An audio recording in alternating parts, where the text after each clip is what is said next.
Bismillahirrahmanirrahim. Assalamualaikum warahmatullahi wabarakatuh. Selamat malam dan selamat bertemu dalam perkuliahan spektroskopi atom dan molekul. Ya, pada malam ini kita akan membahas beberapa hal yang terkait dengan ruang lingkup perkuliahan kita.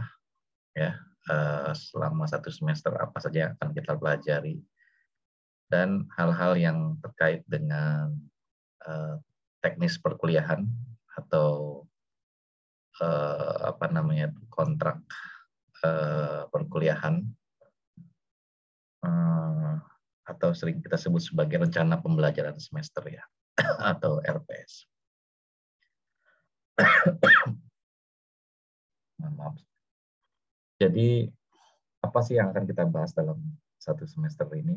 Nanti kita akan rinci satu persatu ya. Tapi sebelumnya mungkin saya ingin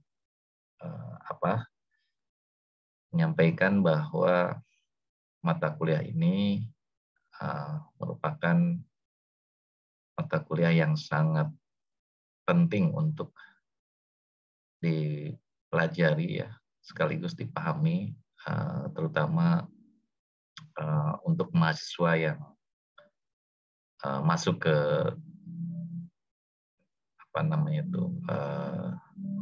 tahapan tugas akhir ya, mahasiswa tingkat lanjut yang akan melakukan penelitian tugas akhir. Sekarang kita sering melihat ya bahwa hampir semua laboratorium itu tidak terlepas dari penggunaan perangkat instrumen ya, di mana sistem instrumentasi ini menjadi bagian dalam proses analisis, identifikasi, ataupun pengujian-pengujian yang dilakukan baik di laboratorium ataupun di lapangan, ya,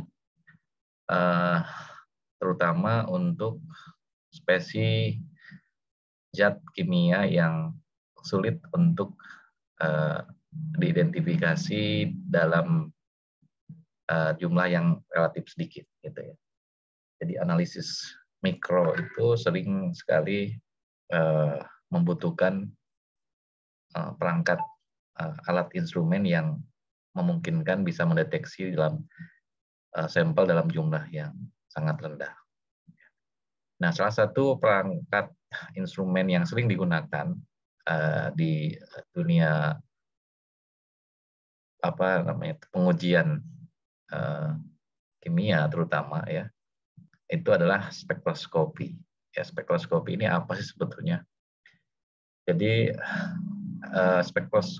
spektroskopi atau spektrofotometer itu adalah suatu alat instrumen yang banyak digunakan untuk analisis kualitatif maupun kuantitatif ya, zat, unsur ataupun molekul yang terdapat dalam suatu matriks sampel, baik sampel itu padatan, baik sampel itu cairan, semi padat ataupun gas ya, tergantung dari tipe analisisnya.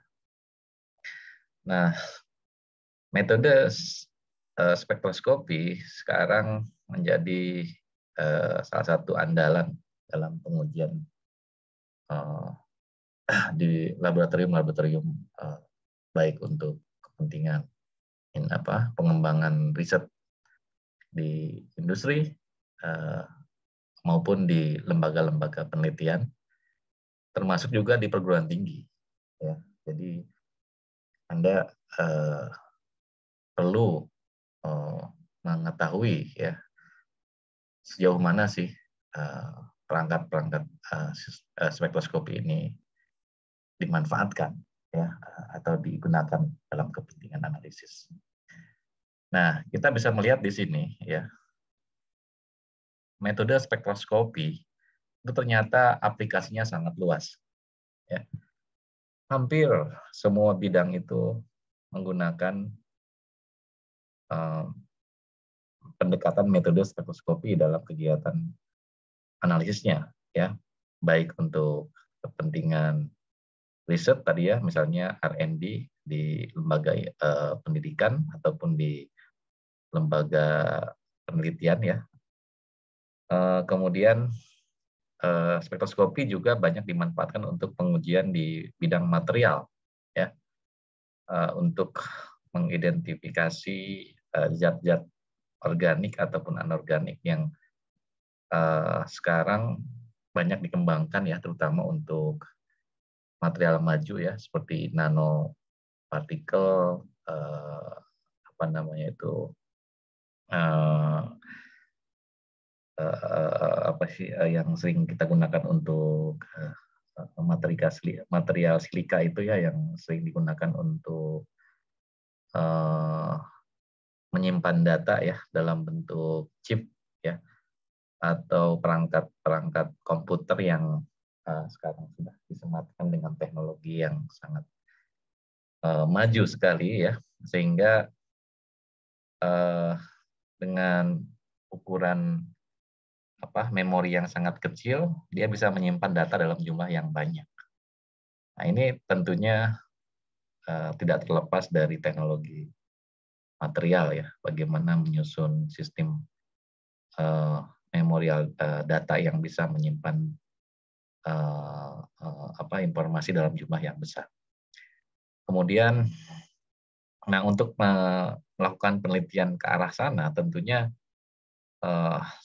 metode spektroskopi ini menjadi salah satu pilihan utama ya. Misalnya bagaimana melihat pola serapan dari material kristal silikat misalnya yang digunakan sebagai bahan dasar untuk pembuatan chip tadi ya, pembuatan microchip ya. Itu bisa dilihat dari pola diffraksinya ya, misalnya. Kemudian apakah di situ ada pengotor, struktur kristalnya itu terbentuk seperti apa dan lain sebagainya. Bisa dilakukan penelitian ataupun pengujiannya dengan metode spektroskopi. Kemudian di bidang farmaseutical ya, di dunia pengobatan gitu ya, bagaimana spektroskopi itu menunjang kegiatan pengujian bahan obat ya, apakah itu dalam kaitannya dengan farmakologi gitu ya, studi tentang kinerja dari suatu obat yang masuk ke dalam tubuh gitu ya, laju dilusinya, kemudian farmakokinetiknya ya, itu bisa diuji melalui spektroskopi.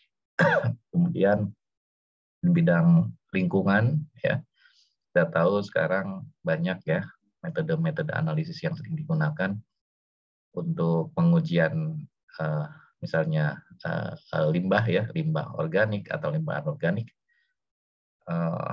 dalam suatu material, misalnya sedimen, air sungai, danau gitu ya, air laut, bahkan dalam material organik seperti misalnya bioindikator pencemaran ya, kalau kita menguji kadar logam berat di dalam ikan gitu ya, yang ada di laut, itu bisa juga kita gunakan metode spektroskopi, misalnya dengan AAS ya.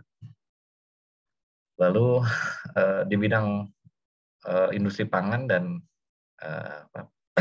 makanan dan minuman ya, food and beverage, itu juga banyak ya digunakan metode ini, misalnya untuk pengujian stabilitas dari emulsi, kemudian analisis zat aditif ya, pewarna, pengawet, pemanis dan lain sebagainya, itu bisa dilakukan melalui metode spektroskopi.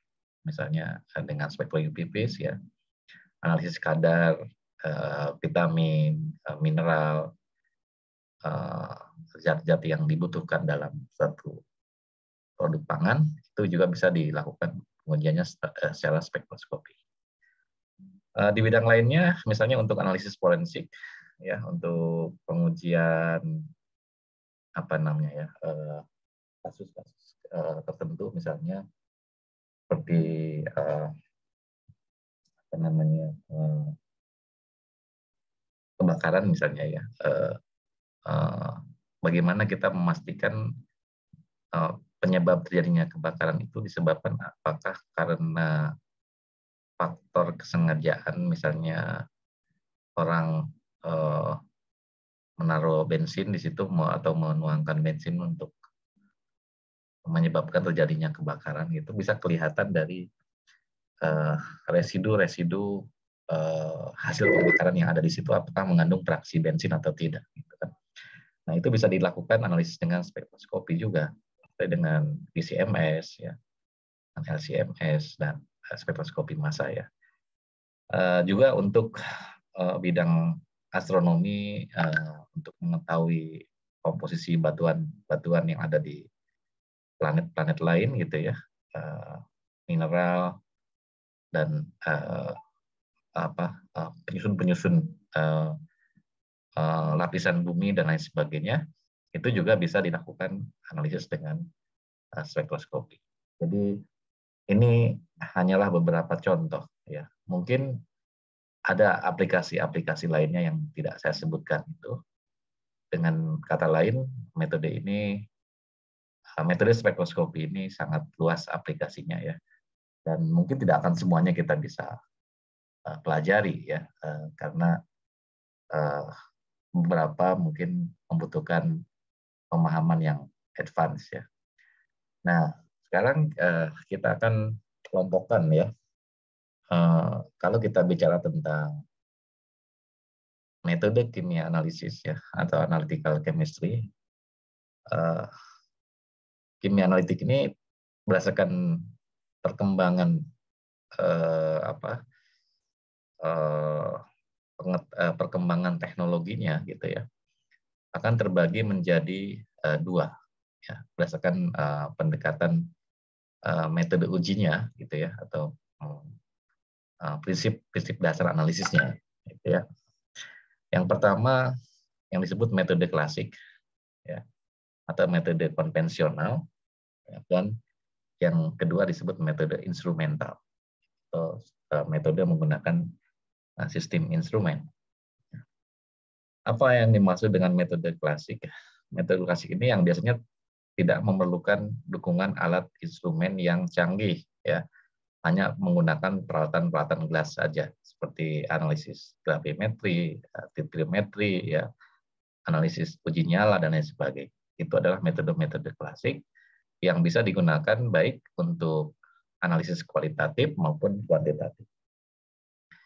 Saya yakin Anda sudah tahu ya bedanya analisis kualitatif dengan kuantitatif itu apa.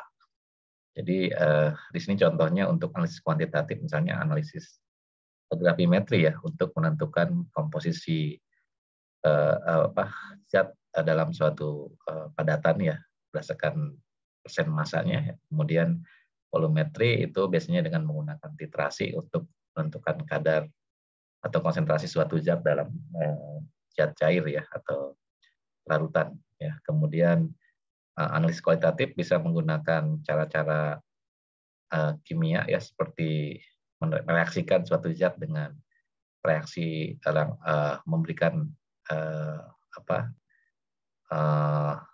ciri, misalnya menghasilkan warna tertentu atau terjadinya pembentukan kompleks ya. Nah, itu bisa kita lihat dalam analisis kualitatif, dan misalnya analisis ion ya, dan bisa juga dengan menggunakan uji nyala. Kemudian beralih ke metode instrumen, ya, instrumental method.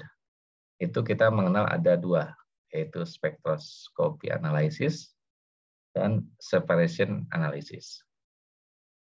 Apa bedanya? Ya, kalau spektroskopi biasanya dia menggunakan prinsip-prinsip interaksi cahaya dengan materi ya dalam sistem instrumentasinya, di mana di situ ada sumber cahaya dan seterusnya ya. yang akan dikenai ke sampel.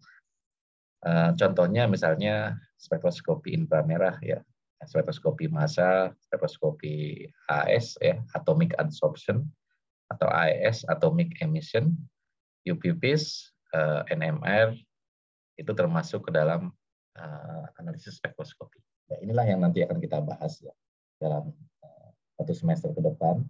Metode-metode analisis yang berbasis spektroskopi antara lain metode IR ya, analisis spektroskopi massa, AS, UV-Vis, dan analisis NMR. Sedangkan untuk metode pemisahan ya, separation analysis itu terbagi menjadi paper chromatografi, HPLC ya. Kalau paper itu sebetulnya dia bisa masuk ke metode klasik juga ya, karena tidak menggunakan instrumen. Tapi kalau HPLC, kemudian LC-MS ya, kemudian LC-MS, HPLC, GC-MS ya, GC dan seterusnya itu termasuk metode-metode pemisahan yang berbasis instrumen ya.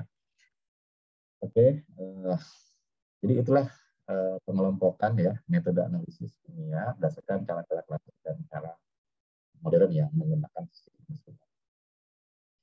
Nah, dari keseluruhan materi yang tadi saya jelaskan itu, maka saya akan sampaikan ya pokok bahasan yang akan kita atau bahan ajar yang akan saya berikan dalam satu semester ini adalah pertama dasar-dasar spektroskopi atom dan molekul.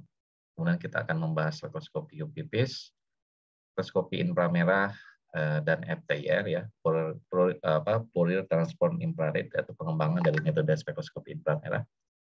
Kemudian spektroskopi serapan atom, spektroskopi atom ini ada yang namanya AAS, AES dan ICP-AES ya.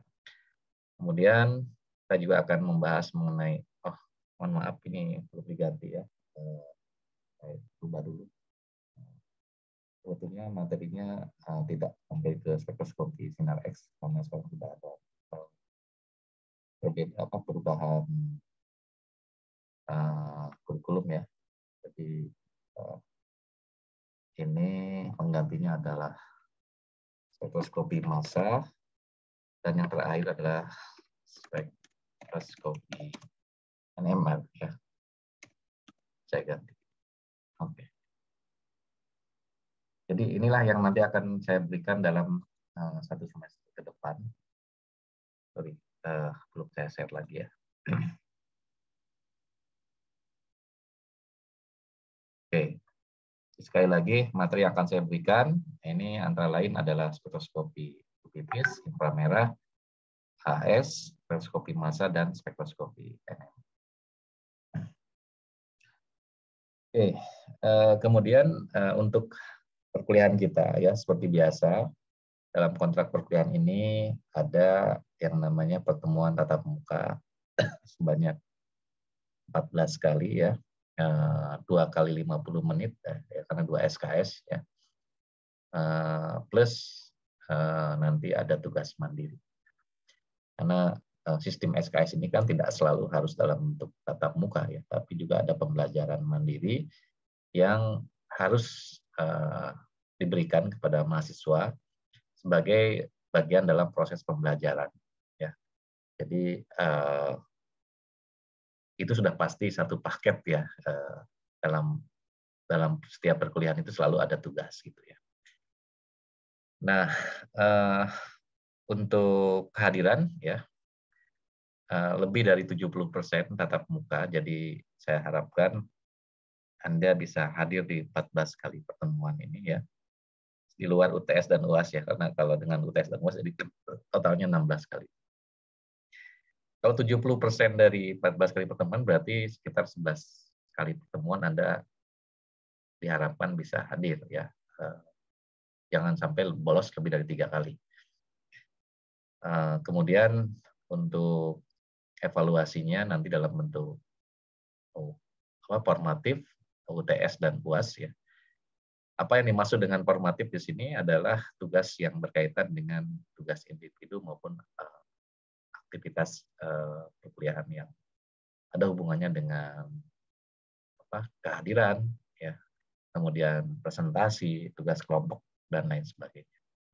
Nah, itu semua menjadi bagian dari proses penilaian formatif, ya.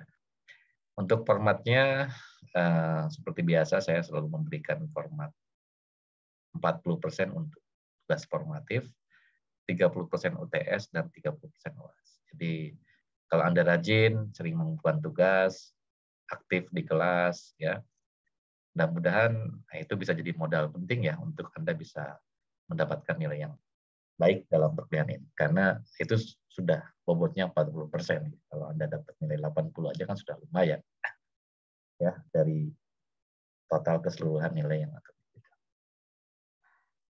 Jadi itu untuk kontrak perkuliahannya, ya. Dan apa sih sebetulnya target dari tujuan perkuliahan kita ini, ya? Course learning outcome, ya. Apa ya, kalau di bahasa Indonesia ini sama dengan tujuan pembelajaran mata kuliah, ya. Course mata kuliah, learning pembelajaran, outcome itu tujuan, target. Jadi target pembelajaran yang kita lakukan ini tujuannya adalah pertama, mahasiswa memiliki pemahaman tentang apa itu spektroskopi, ya, konsep-konsep dasar spektroskopi, ya. Prinsip-prinsip yang berkaitan dengan spektroskopi, baik itu spektroskopi atom maupun molekul, ya. Interaksi cahaya dengan materi dalam analisis spesies kimia, dan mampu mengimplementasikannya pada proses identifikasi, isolasi, transformasi, dan sintesis senyawa kimia. Jadi ya, kalau kita bicara tentang penelitian di bidang kimia itu kan tidak terlepas dari 3 hal, ya. Isolasi, identifikasi, dan sintesis, ya. Sintesis itu biasanya alurnya lebih ini, ya. Jadi kita mereaksikan suatu zat dengan zat yang lain sehingga menghasilkan senyawa baru. Itu sama seperti sintesis, ya. Tapi kalau identifikasi kita melihat dalam suatu sifat fisikal kimia dari suatu zat kimia, dari suatu material itu bisa kita lihat apakah dari sisi strukturnya, reaktivitasnya, jumlahnya, atau apalagi, ya, ya pokoknya semua hal yang terkait dengan sifat fisikokimianya, ya, laju reaksinya dan lain sebagainya itu bisa kita gunakan pengukuran yang sifatnya kualitatif maupun kuantitatif. Kemudian yang kedua, mahasiswa juga mampu memahami dan menerapkan, ya, aplikasi spektroskopi ini dalam menjelaskan fenomena-fenomena kimia yang ada kaitannya dengan analisis spesies kimia, atom atau molekul dalam suatu matriks sampel. Jadi intinya setelah kalian memahami konsep-konsep dasar spektroskopi ini, bagaimana cara mengaplikasikannya, ya, untuk menjelaskan fenomena. Di sini misalnya sifat, karakteristik, tadi apa namanya, misalnya seperti keberadaan gugus fungsi, reaktivitas, jumlah, dan lain sebagainya. Itu penjelasan-penjelasan tentang fenomena kimia yang ada dalam suatu matriks sampel, ya. Kemudian jadi intinya adalah aplikasi spektroskopi untuk menganalisis spesies kimia, ya. Spesies itu bisa atom, bisa molekul. Yang ketiga, mahasiswa mampu menggunakan berbagai teknik instrumental, ya, yang berbasis spektroskopi untuk menunjang kegiatan analisis, sintesis, dan transformasi. Jadi ini sebetulnya menjadi ciri khas dari seorang sarjana kimia, ya. Dia mampu menggunakan berbagai teknik instrumental dalam menunjang kegiatan analisis. Jadi walaupun mungkin terkesan seorang sarjana itu sama seperti seorang analis gitu, ya, dia mampu menggunakan teknik instrumental untuk kegiatan analisis. Tapi kelebihannya seorang sarjana S1, dia tuh bisa mengoptimasi, ya, suatu proses analisis itu apakah sudah sesuai dengan kriteria metode-metode yang dipersyaratkan, ya, apakah data yang diperoleh itu sudah bisa diterima, ya, validitasnya dan lain sebagainya, itu harus dipahami oleh mahasiswa S1. Jangan sampai kita sebagai lulusan kimia nanti bisa dibohongi oleh analis yang di bawah kita, itu pendidikannya hanya D3 atau SMA. Kalau mahasiswa sarjana S1 kimia tidak memahami, ya, prinsip-prinsip teknik instrumentasi, terutama yang ada kaitannya dengan stetoskop ini, maka ketika dia diberikan data analisis dari misalnya dari orang lain, ya, dari stafnya, dari bawahannya, atau dari sesama koleganya, kita bisa mengidentifikasi apakah data itu benar adanya atau bisa diterima keabsahannya atau validitasnya, ya. Nah, tentunya seorang sarjana kimia harus bisa membedakan data yang bagus dengan data yang jelek itu seperti apa bedanya, gitu. Dan apakah data itu bisa memenuhi standar yang dipersyaratkan atau tidak. Oke, kemudian untuk capaian pembelajaran program studi, saya kira ini setiap mata kuliah hampir mirip, ya, menjunjung tinggi nilai-nilai etika akademik, kejujuran, dan otonomi akademik, ya. Memiliki kemampuan dalam bekerja secara kolaboratif, mampu mengelola sumber daya, dan menerapkan prinsip manajemen dalam menyelesaikan permasalahan yang terkait dengan bidang keahlian. Kemampuan berpikir dan bertindak secara integratif, ya, berbasis dalam bidang keprofesiannya kalau Anda menjadi sarjana kimia, berbasis nilai-nilai keislaman dan keindonesiaan. Kemudian kemampuan sosialisasi dan aplikasi ilmu kimia dalam kehidupan sehari-hari, ya, mampu menggunakan pengetahuan ilmu kimia untuk menyelesaikan permasalahan. Ini semua adalah capaian-capaian pembelajaran program studi, ya. Jadi Anda harus, kalau lulus sebagai sarjana kimia, itu harus punya kemampuan-kemampuan seperti itu, ya. Nah, yang terakhir itu saya menggarisbawahi atau memberikan perbedaan warna, ya, dibandingkan dengan PLO yang sebelumnya. Karena di sini seorang sarjana kimia juga harus mampu merancang, ya, melakukan dan mengkomunikasikan penelitian bidang kimia, khususnya dalam kaitannya dengan analisis, isolasi, dan karakteristik senyawa kimia. Nah, di VLO ini tentunya kegiatan riset, ya, yang berkaitan dengan bidang kimia itu harus ditunjang dengan kemampuan analisis instrumentasi tadi, ya, isolasi dan karakteristik senyawa. Apa yang dimaksud dengan mampu merancang?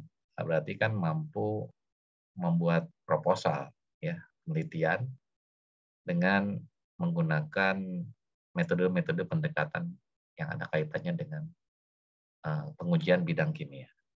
Melakukan penelitian tentunya ketika Anda bekerja di lab, Anda sudah bisa menerapkan, ya, ilmu-ilmu yang terkait dengan prinsip-prinsip instrumentasi ataupun analisis berbasis instrumen tadi, ya, dan mengkomunikasikan penelitian baik itu dalam bentuk seminar, simposium, ataupun pada saat Anda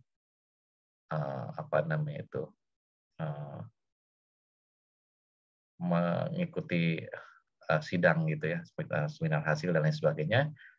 Kemampuan mengkomunikasikan ini juga harus dikuasai oleh seorang sarjana kimia, mengkomunikasikan hasil penelitian bidang kimia. Oke, jadi itulah target yang ingin kita capai, ya. Bagaimana agar kita bisa mencapai CLO ataupun kalau sekarang namanya CPS, capaian program studi, dan capaian CPMK, ya, capaian pembelajaran mata kuliah, ya. Kalau dulu kan CLO, sekarang capaian pembelajaran mata kuliah, ya. Nah, untuk mencapai target capaian pembelajaran mata kuliah tadi, maka strategi yang akan dilakukan dalam kegiatan pembelajaran ini adalah, pertama, kita akan berikan materi dalam bentuk ceramah seperti biasa. Dosen memberikan materi di awal perkuliahan ataupun nanti sambil jalan di pertengahan, dan seterusnya, ya. Untuk di awal perkuliahan biasanya diberikan sampaikan kontrak kuliah kontrak kuliah ya, atau kontrak garis-garis besar konsep materi yang akan dipelajari dalam satu semester. Kemudian tugas pembagian tugas individu dan kelompok nanti kita akan buat sistem evaluasi dan lain sebagainya. Kemudian untuk strategi pembelajaran yang kedua adalah melalui presentasi. Ya. Jadi nanti mahasiswa akan diberikan tugas untuk mencari contoh aplikasi ya. Ini tugasnya dalam bentuk tugas kelompok karena presentasinya bisa dilakukan per kelompok, di mana setiap kelompok akan ditugaskan untuk mencari contoh-contoh aplikasi yang ada kaitannya langsung dengan materi yang sudah dibahas. Misalnya aplikasi spektroskopi UV-Vis dalam analisis kadar apa dalam makanan, misalnya contohnya seperti itu. Nah, ini kan sifatnya adalah studi kasus ya, contoh aplikasi di lapangan, contoh aplikasi yang ada kaitannya langsung dengan pengujian di bidang kimia ya. Kemudian yang berikutnya penugasan itu tadi ya, termasuk juga presentasi itu bagian dari penugasan juga sebetulnya. Tugas yang dipresentasikan nantinya. Ya. Ada 2 tugas, individu dan kelompok. Yang tugas kelompok tadi adalah mencari contoh aplikasi ya dan dipresentasikan. Sedangkan untuk tugas individunya pembuatan resume perkuliahan. Seperti biasa saya selalu minta pada mahasiswa itu membuat rangkuman apa yang diberikan dalam setiap pertemuan. Minimal ya kamu punya coretan-coretan lah gitu ya, 1 lembar atau 2 lembar, boleh diketik, boleh ditulis tangan, dan nanti itu diupload sebagai tugas individu ya, diupload di kolom tugas AIS sebagai bukti Anda mengikuti kegiatan perkuliahan. Dan tentunya sebagai bagian dari pembelajaran kita selalu mendorong mahasiswa itu untuk selalu aktif ya, baik dalam kegiatan muka ceramah maupun dalam presentasi, itu bisa kita arahkan ke diskusi kelas ya. Diskusi kelas ini artinya pada saat dosen memberikan materi atau mahasiswa presentasi, maka mahasiswa yang lain itu diharapkan aktif bertanya dan memberikan pertanyaan-pertanyaan yang terkait dengan penguasaan konsep yang dipelajari tadi ya, yang ada kaitannya dengan apa yang dipresentasikan. Dosen akan bertindak sebagai fasilitator atau moderator yang akan mengarahkan diskusi ya, dan klarifikasi terhadap penguatan konsep yang sedang dibahas dalam diskusi. Ini terutama nanti dalam kaitannya dengan presentasi aplikasi spektroskopi ya. Nah, nanti kita arahkan dalam bentuk diskusi. Tadi sudah saya jelaskan untuk tugas individu dan kelompok. Tadi kalau individu membuat resume ya, pada akhir materi kuliah, mahasiswa diwajibkan membuat resume singkat tentang konsep yang telah dipelajari atau yang telah diberikan dalam setiap pertemuan. Resume tulis tangan, boleh juga diketik, dikumpulkan maksimum 1 minggu setelah topik disampaikan. Jadi kalau hari ini Anda membahas tentang pengantar mata kuliah, saya kira nanti apa yang perlu dicatat ya silakan dicatat aja. Tapi kalau untuk hari ini sebetulnya kan materinya belum terlalu banyak ya, hanya pengenalan aja spektroskopi itu apa gitu. Kemudian untuk tugas kelompok tadi ada 5 topik yang akan diberikan ya, maka nanti akan kita bagi menjadi 5 kelompok ya. Setiap kelompok ditugaskan untuk membuat makalah dan makalahnya itu berdasarkan dari topik yang sudah dipilih ya, tentang aplikasi teknik analisis instrumentasi kimia yang ada kaitannya dengan spektroskopi. Misalnya ada spektroskopi UV-Vis, IR, AS. Nah, untuk XRD dan SEM dan TEM nanti diganti dengan spektroskopi massa dan NMR tadi ya materinya. Makalah nanti dibuat dalam prosa 4 ya, minimal 10 halaman dan disampaikan dalam bentuk presentasi PowerPoint. Untuk evaluasinya saya jelaskan ya, 20% formatif, 30% UTS dan 30% kelas ya. Di mana porsi pembagian materinya untuk pertemuan 1 sampai dengan pertemuan 7 itu yang akan dijadikan sebagai bahan untuk ujian tengah semester atau untuk UTS. Sisanya pertemuan 9 sampai pertemuan 15 itu akan jadi bagian untuk ujian akhir ya atau UAS. Untuk formatif tadi 40% itu dari tugas individu, tugas kelompok ya, dan kehadiran, kemudian kedisiplinan, tanggung jawab akademik ya, ketika diberikan tugas dia mengerjakan gitu kan. Kemudian aktif dalam diskusi kelas ya, kreatif, saling menghargai, tidak melakukan plagiat, itu sikap dan etika akademik. Nah, untuk format penyusunan makalahnya, jadi nanti Anda diminta untuk membuat makalah setiap kelompok ya, bukan per individu kalau ini karena tugas kelompok. Makalahnya itu terdiri dari judul, ya, nama anggota kelompok, kemudian kata pengantar, ya kalau bisa dikasihlah kata pengantar sedikit ya. Tujuan penyusunan makalahnya apa, latar belakang sesuai dengan topik yang dipilih, tinjauan pustaka, metode, hasil dan pembahasan, kesimpulan, dan daftar pustaka. Nah, untuk penyusunan makalah ini bisa saja nanti tinjauan pustaka itu Anda peroleh bukan hanya dari satu jurnal, tapi juga bisa dari buku, dari apa namanya itu, dikta, textbook ya, mungkin juga dari website gitu ya, boleh aja silahkan. Yang penting sumber pustakanya jelas. Ya. Anda boleh mengambil dari mana saja, tapi harus ada sitasinya atau sumber pustakanya. Ya, jangan sampai nanti Anda mengambil dari blog site atau Wikipedia, itu tidak boleh karena Wikipedia itu bukan citasi, bukan referensi primer atau sekunder, tapi itu adalah kumpulan dari referensi-referensi primer dan sekunder. Jadi di situ sudah termasuk referensinya, referensi tersier ya. Jadi yang paling bagus itu adalah Anda mengambil dari jurnal atau textbook ya, atau dari artikel-artikel penelitian yang sudah ada. Ya. Itu untuk penyusunan makalahnya ya. Jadi sekali lagi nanti dibuat kelompok ya. Nah, untuk teknik presentasinya kita akan bagi menjadi 3 sesi. Yang pertama pemaparan oleh kelompok, karena waktu kita ini kan 2 kali 50 menit ya, maka maksimal untuk presentasinya itu adalah pemaparannya 45 menit dan diskusinya 45 menit.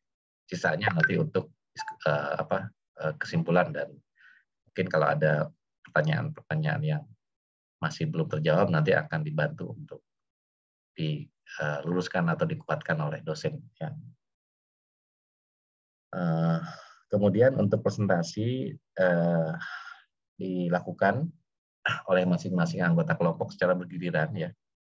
Jadi kalau bisa setiap orang itu presentasi ya, walaupun nanti ada beberapa orang, jangan dipresentasikan oleh satu orang saja, tapi presentasikan oleh semuanya secara bergiliran.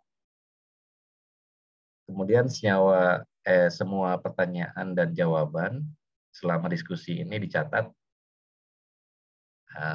oleh salah satu anggota kelompoknya dan dilampirkan dalam makalah yang akan dikumpulkan kemudian. Jadi makalahnya dikumpulkan setelah presentasi, bukan sebelum presentasi. Karena di dalam makalah itu harus dilampirkan hasil diskusi tanya jawab selama presentasi.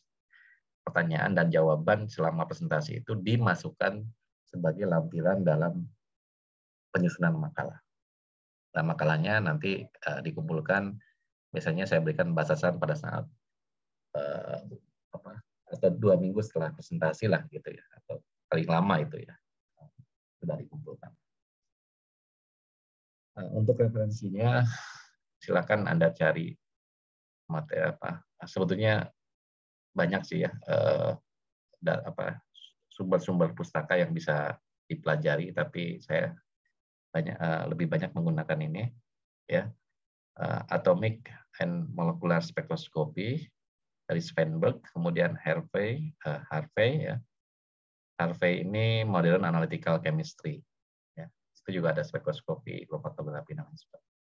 Nah, saya sendiri sudah membuat buku ajar atau ya semacam diktat lah ya, ini sebagai referensi sekunder.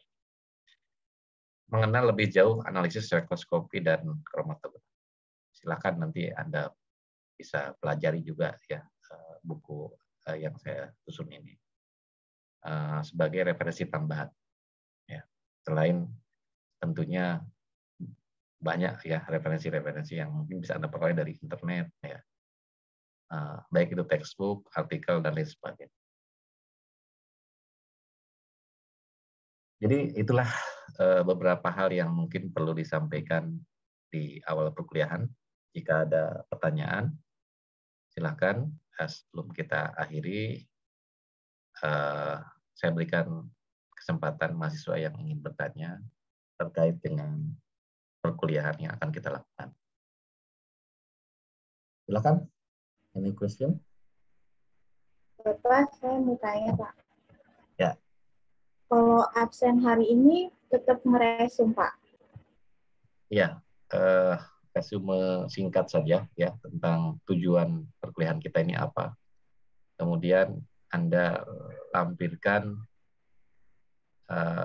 bukti screenshot kegiatan perkuliahan kita. Ya, jadi kalau Anda masuk ikut kuliah Zoom ini, ada buktinya. Mana buktinya Anda mengikuti kuliah? Oh, ada rekaman Zoom-nya. Ya, paling nggak ada foto Anda hadir pada saat saya menjelaskan. Ya. Jadi ini saya lihat semuanya pada off kamera ya. Saya nggak tahu pada saat saya jelaskan tadi apakah mendengarkan atau tidak. Tapi mudah-mudahan sih Anda menyimak ya.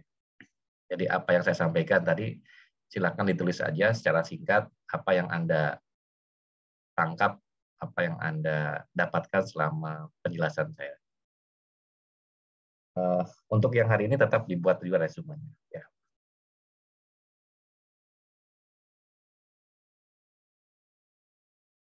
Ada lagi pertanyaannya? Silakan. Masih ada yang mau bertanya? Kalau untuk tadi, Pak, pembagian kelompok nanti baginya diacak aja ya, Pak? Atau Ya. Untuk pembagian kelompok, saya serahkan sepenuhnya kepada penanggung jawab atau PJ mata kuliah ini. Siapa PJ-nya? ya, Pak? Nurul Jannah. Iya, Pak. Ya, silakan Nurul, kamu bagi kelompoknya menjadi 5 kelompok. Mau dikocok, mau apa, terserah. Yang penting saya minta kalau bisa ya pembagian kelompoknya itu dibuat serata mungkin ya, laki-laki dan perempuan kalau bisa ada lah ya. Jangan laki-laki semua perempuan semua gitu ya. Tapi di sini kayak laki-laki cuma sedikit kali ya. Banyak kan perempuan nih. Saya lihat. Ya, Ada Pak. laki-lakinya nggak? Ya, aja terserah nanti silakan bagi kelompoknya diatur saja. Ya, tapi kalau bisa ini ada 30 berapa? 31 ya, berarti 31. Satu kelompok maksimal 6 orang ya. 6 kali 5 kan 30. Ada yang 7 orang satu kelompok mungkin. Ya, seperti itu. Silakan. Ada lagi? Bapak izin bertanya. Ya, silakan. Untuk yang buku yang tadi Bapak terbitkan itu bisa dibaca di perpus atau di mana, Pak? Buku itu sebenarnya belum dicetak secara massal ya. Artinya belum dijual belikan. Jadi buku itu hanya untuk kepentingan perkuliahan saja sifatnya. Belum dijual secara komersil. Tapi kalau Anda mau menggunakannya, saya akan kirimkan soft file-nya nanti di WA Group. Ya, silakan bisa difotokopi, bisa di-print, bisa dipelajari. Yang penting ya buku itu tidak boleh diperbanyak tanpa seizin saya. Kalau untuk keperluan pembelajaran Anda silakan. Nanti akan saya kirimkan filenya. Baik, Pak. Terima kasih banyak, Pak. Ya. Ada lagi?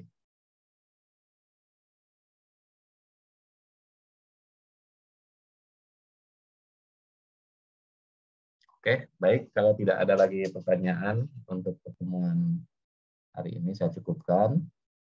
Ya, terima kasih atas perhatiannya. Sampai ketemu lagi minggu depan. Untuk minggu depan mudah-mudahan saya sudah bisa masuk secara offline ya, karena sekarang perkuliahan itu sudah diwajibkan untuk offline ya. Kecuali kalau ada kendala-kendala teknis ya, mungkin masih dimungkinkan online. Tapi karena saya juga tadi ada kegiatan lain, jadi ya akhirnya saya harus lakukan melalui Zoom ya. Tapi kalau tidak ada halangan apapun, insya Allah program ini nanti akan dilakukan secara offline ya. Demikian, terima kasih atas perhatiannya. Assalamualaikum warahmatullahi wabarakatuh. Waalaikumsalam. Waalaikumsalam Terima kasih, Pak. warahmatullahi wabarakatuh.